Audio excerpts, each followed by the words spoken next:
ኢትዮጵያ መርጣለች ደግሞም አሸንፋለች። ኢትዮጵያ መርጣለች አሸንፋለች። ኢትዮጵያ መርጣለች አሸንፋለች። ኢትዮጵያ መርጣለች ኢትዮጵያ አሸንፋለች። ኢትዮጵያ መርጣለች ኢትዮጵያ አሸንፋለች። ኢትዮጵያ መርጣለች አሸንፋለች። ኢትዮጵያ መርጣለች አሸንፋለች።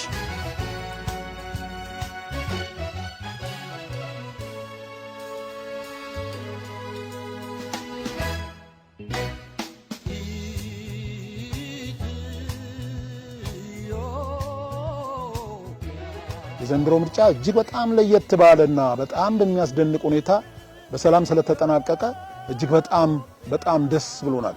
እንግዲህ ኢትዮጵያ መርጣለች አሸንፋለች የምንለው ለዚህ ነው። የዘንድሮ ምርጫ በጣም ይለያል፣ በጣም ደስ ይላል። ማለት ህዝቡ ለመምረጥ ያለው እንትን በጣም ደስ ይል ነበረ። ረሃብ፣ ድካም፣ ፀሐይ ምን ሳይበግረው ከጠዋት 12 ሰዓት ጀምሮ እስከ ምሽቱ 6 ሰዓት ድረስ ተሰልፎ ሰላማዊ ፍትሃዊ በሆነ ነገር መርጧል። በጣም ደስ በሚል በፍቅር እና እግዚአብሔር ይመስገን በጣም ደስ ይል ነበረ። ዘንድሮ ላይ የተደረገው 7ኛ ሀገራዊ ምርጫ ፍጹም ፍትሃዊ ነበረ ማለት ይቻላል።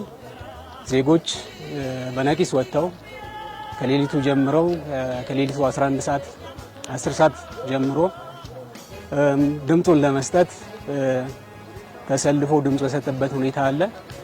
7ኛው የኢትዮጵያ ሀገራዊ ምርጫ እንግዲህ ከመጀመሪያው ጀምሮ ከመራጮች ምዝገባ እንዲሁም ከተመራጮች ማስተዋወቅ ጀምሮ በጣም ሰላማዊ የሆነ በጣም ግልጽ በጣም ለሀገራችን ትልቅ የዲሞክራሲ መንገድ ይዞ የመጣ እንዲሁም ደግሞ እስካሁን ድረስ በእድሜያችን ካየናቸው ምርጫዎች ሁሉ በጣም የተለየ ለኛ ለሀገራችን ይጠቅማል ወይም ደግሞ ይበጃል ያልነውን ፓርቲ በነጻነት መርጠናል። ምርጫው ደግሞ ያለምንም ጸጥታ ችግር ያለምንም ጫና ፍትሃዊ የሆነ ነፃ የሆነ መንግስት ራሱን በቃ ወጣቱ ራሱን ይመረኛል በሚለው መንግስት ላይ እድሉን ለመስጠት ድምጽ ለመስጠት ንቁ ተሳትፎ ማድረጉ ከባለፈው ምርጫዎች አሁን የተሻለ ነው የሚል ግንዛቤ አለን።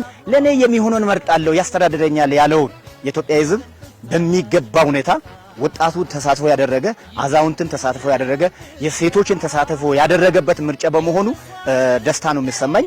ይሄኛው በአይነቱ ካለፉት ምርጫዎች አንፃር ስናይ እጅግ ዩኒክ እጅግ አዳጊ ለሀገራችን ተስፋ ሰጪ ሀገራችን ያሸነፈችበት ነው ብሎ መውሰድ ይቻላል ማለት ነው።